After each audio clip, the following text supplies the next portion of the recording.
கொலோசையர் 3:4. கிறிஸ்துவே உங்களுக்கு வாழ்வு அளிப்பவர். இயேசு கிறிஸ்து தமது பிறப்பு, இறப்பு, உயிர்ப்பினால் நமக்கு வாழ்வளித்தவர்.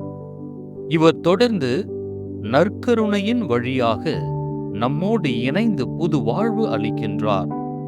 புது வாழ்வை பெற்றவர்களாய் அமைதி நிறைந்த சமூக சூழலை உருவாக்குவோம். 1. தினமும் சிறு நன்மையை நம்மை சுற்றி வாழ்வோருக்கு செய்வோம். 2. நாம் செய்கின்ற சிறு நன்மைக்கு எந்த பலனும் எதிர்பார்க்காமல் அது தனது கடமை என்று உணர்வோம். தீமைகளை நன்மையால் வென்ற இயேசுவைப் போல் வாழ்ந்து எல்லோரும் அமைதியை அனுபவிக்க நம்மையே அர்ப்பணிப்போம்.